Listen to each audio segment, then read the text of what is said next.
Khariqatul lil adah, ya ada kemungkinan berlaku. Tapi dia hanya dianggap berlaku kalau ada dalil. Sebab tu bila dikatakan Nabi SAW malam Isra' pergi daripada Masjidil Haram ila Masjidil Aqsa, kita kata betul. Tapi kalau ada orang kata malam Isra' Nabi daripada Masjidil Haram pergi ke Gunung Jerai, kita kata bodoh. Tak, itu tak berlaku. Istana Balqis dipindahkan kepada Nabi Sulaiman, kita kata itu betul. Tapi kalau dia kata istana itu dipindahkan pergi ke Kuala Kedah, itu bodoh. Sama juga dengan ideologi baru ni orang bincang kan sikit tentang Fir'aun buat menara 15 km. Tak betul. Khariqatul lil adah, mungkin munasabah berlaku. Tak munasabah. Kalau tak ada dalil, tak diterima. Kalau satu orang menimbulkan kekeliruan, ideologi tak betul, lalu datang, saya minta maaf ARG saya nak sentuh sikit, ARG defend pula kata ini munasabah. Mungkin tak berlaku, tapi munasabah kod celah mana ya asatizah? Saya harap artikel tu bukan Ustaz Engku yang tulis, tapi beginilah yang berlaku. Dalam pemikiran tarikat yang boleh dibawakan ideologi yang tak betul, dalam tarikat lagi teruk tau. Syekh Nazim cerita dalam buku dia, ada wali pergi step di bintang, letak kaki dekat bintang, patah balik mai bumi. Sebab dia boleh masukkan jasad dia dalam roh, dia boleh travel lebih laju daripada cahaya. Pergi bintang, letak kaki, patah balik. Jadi ideologi begini, kalau dibawakan oleh satu orang yang dia memang ada kehendak untuk mencipta persepsi dapat keuntungan, lalu datang research group yang tak tentu hala ni kata betul munasabah, apa akan jadi pada orang awam? Jadi pemikiran begini mesti dinilai dengan ilmu. Bukan khariqatul lil adah, sah nama khariqatul lil adah, sumbat masuk unsur karamah, sihir dan sebagainya, akhirnya tak ada benda yang mustahil di atas muka bumi ni. Apa lagi yang mustahil? Sedangkan agama mengajar kita untuk menggunakan akal dan menilai. Kalau tidak, ideologi. Sebab tu saya pelik apabila orang pelik dengan cerita-cerita pelik ustaz-ustaz yang ada di Malaysia. Sebab Syekh Nazim lagi teruk dan lebih pelik.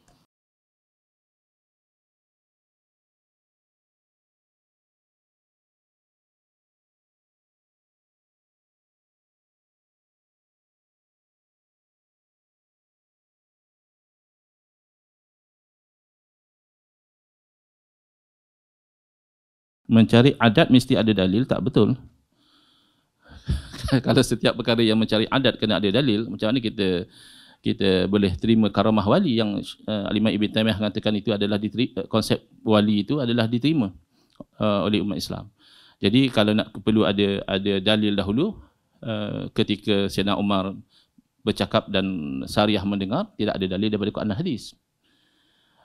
Ketika Syekh Abdul Qadir Jalani dan wali-wali lain yang diterima secara umumnya oleh umat Islam berlaku perkara yang khariq lil adah, ia tidak ada dalil yang spesifik bahawa akan berlaku demikian. Cara Ustaz Salman berdepan dengan isu karamah, mengatakan karamah itu perlu kepada dalil, itu bukan pendirian Ahlussunnah wal Jamaah. Memang berlakunya karamah itu telah terbukti, telah disepakati, iaitu perkara-perkara yang dikurniakan kepada para wali yang mencari adah. Kalau berlaku kepada orang-orang jahat, ya mungkin itu istidraj. Kalau berlaku kepada para nabi, iaitu mukjizat. Tapi once kita terima bahawa karamah itu aklan wa syar'an jaiz, tetapi bila berlaku satu karamah, dan kita kena dapat satu dalil bahawa orang ni dia boleh buat begini. Setahu kita tidak ada pegangan Al-Islam sedemikian. Sama macam isu sihir misalnya. Sihir kita tahu ada dalil dalam Quran hadis. Tetapi adakah bila seseorang itu dikatakan dia disihir dan diperlukan dalil bahawa dia disihir, dia sebut referring something to the expert. Adakah dia betul kena sihir atau tak kena sihir? Possible. Dari segi syarak, sihir itu memang diterima, berlaku. Dari segi akal juga, tak mustahil seorang itu mengamalkan ilmu sihir, dan sihirnya selalu khariq lil adah. Adakah kita boleh terima orang ini kena sihir? Tak ada dalil spesifik pun. Tapi karamah yang dikurniakan kepada orang-orang soleh, kita kata perlu dalil yang spesifik. Itu janggal dengan pegangan Ahlussunnah wal Jamaah. Cuma kita tidak menafikan somebody yang mengaku ini karamah, itu karamah, mungkin tidak karamah. Mungkin saja istidraj. Mungkin saja dia berbohong, tak berlaku pun sebagaimana yang dia cakap tu. Tak berlaku pun khariq lil adah. Itu possible. But as a principle to say that every karamah perlu kepada spesifik dalil, itu bukan pegangan Ahlussunnah wal Jamaah. Dan satu lagi saya nak sentuh tentang khariqatul lil adah. Saya nak sebut tadi, mungkin tuan-tuan tak jelas perkataan saya. Perlukan evidence. Khariqatul lil adah, nak tahu jadi ke tidak, memerlukan kepada pembuktian. Sebab itu saya sebut tadi, kalau tidak ada pembuktian, akhirnya hang campur dengan sihir, campur dengan karamah, tak ada benda pun yang mustahil. Semua akan jadi. Jadi khariqatul lil adah kena jelas.